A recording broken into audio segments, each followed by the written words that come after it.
কি করছো? কি এদিকে এসো, এদিকে এসো।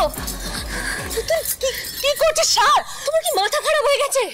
তুমি তো ধারে দাঁড়িয়েছিলে কেন? মাথা ঘুরে যেতে যদি। পুতুলটা সব ভেস্তে দিল, ননসেন্স একটা। আচ্ছা পুতুল, তুই কেন এত চিন্তা করছিস? আমি তো আছি নাকি? সেই জন্যই তো বলছি ছোটকা,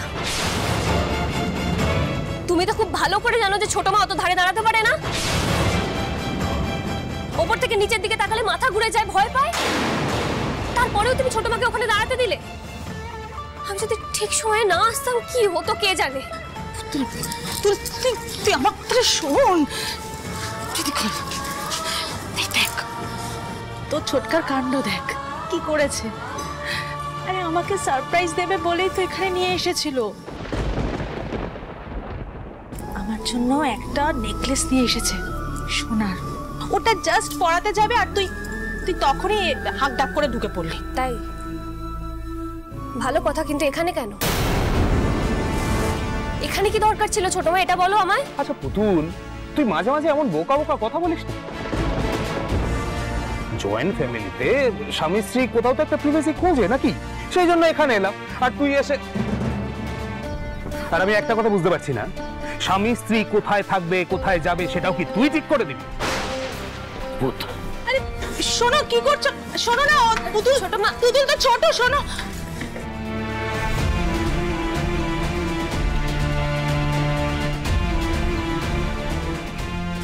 কি বলতো পুতুল, তোর জন্য মানুষটা আজকে এভাবে রেগে চলে গেল। তুই যে কি করিস না। আজ কত বছর পর তো ছোটকা আমাকে এত সুন্দর একটা মুহূর্ত সারপ্রাইজ দিচ্ছিল, আর তুই টেনশন করে সবটা ঘেটে দিলি। চল নিচে চল। ছোট মা, ছোট মা,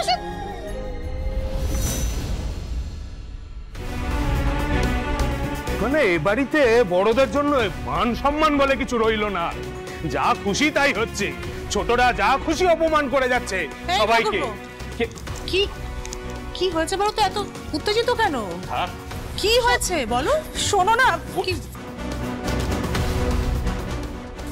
শোনো না, শোনো না, রাগ করো না, একটু বোঝার চেষ্টা করো প্লিজ, একটু বোঝার চেষ্টা করো, রাগ করো না। ছোটকা, তুমি আবার কেন ছোট মাকে বকাবকি করছো? বাবা কি কনসার্ন রে তুই তোর ছোট মার জন্য? হ্যাঁ ভালো, আমি আমার বউকে বকবো না বকবো সেটা আমি বুঝবো। তুই এত কথা বলছিস কেন? হ্যাঁ কেন বলছিস?